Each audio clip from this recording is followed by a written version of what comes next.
Welcome to the InfoWars Nightly News. I'm your host, Jakari Jackson. Here's what we have in store for you on this June 27th, 2013 edition.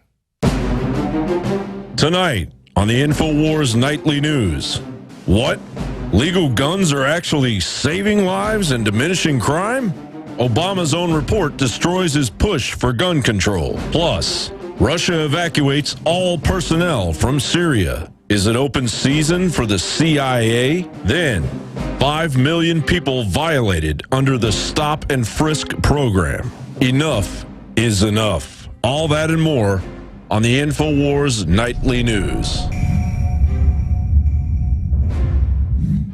And welcome back. Top story headline: Dzhokhar Tsarnaev charged with murder in Boston bombings. I'm sure that's no surprise to anyone.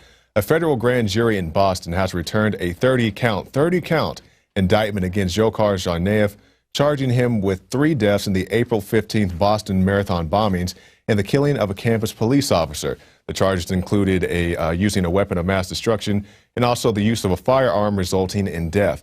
Tsarnaev faces a possible death sentence if convicted and is scheduled to be arraigned July 10th.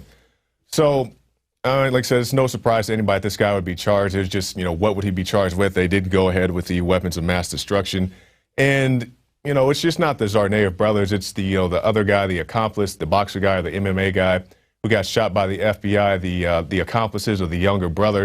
And I'm not saying any or all these guys are innocent or guilty, but it's just, this all-consuming thing. It just went so far beyond the 2 brothers and their initial acts. So we'll see what happens in this case, and I definitely would like some things to come to light, such as where the footage is of these guys actually planting the bombs, why these guys, other guys with the Punisher hats, the Punisher logo hats, were walking around with bombs, or backpacks that look pretty much identical to the ones that the bomb was actually said to be in.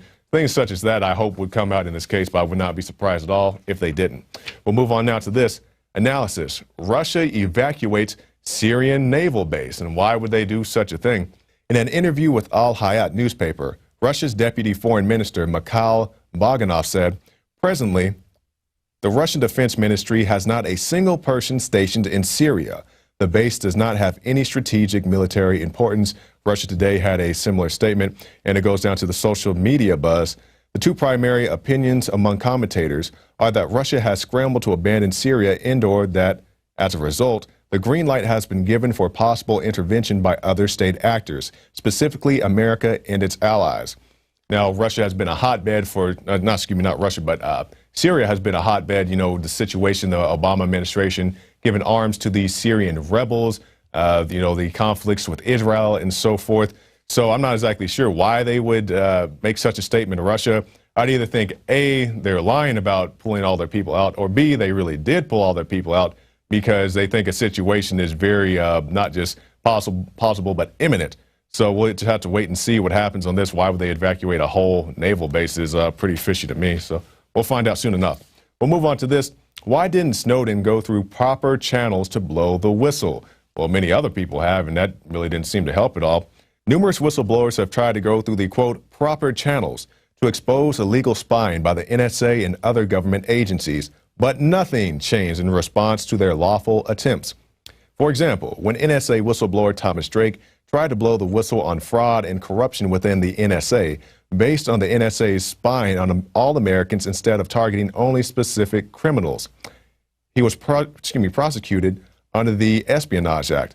And it goes on to say from him, he says, you're identified as someone they don't like, someone that cannot be trusted. And that was from Mr. Drake. And there are many other whistleblowers who have blown the whistle through the, quote, proper channels. You remember the ATF, I guess it was about a year ago, the head of the ATF came out with that very Orwellian statement saying that, hey, if you have a problem, you need to talk to us. You need to don't talk to anybody else. We're going to put our big face on the telescreen. You come talk to us if you have an issue. Don't go anyplace else. And, of course, when you talk to the proper channels, you either get fired, you get disappeared, or, just nothing happens in general. And that's the situation we have right here. So why somebody wouldn't go through the proper channels is no surprise to me. You probably need to go through some other channel just to get your message heard.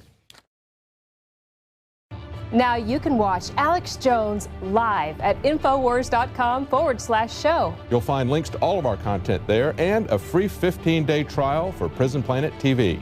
You can also browse the network, the InfoWars Nightly News, and over 60 movies and documentaries all together in one place. You can watch the Alex Jones radio show live as it happened. So check it out, Infowars.com/show.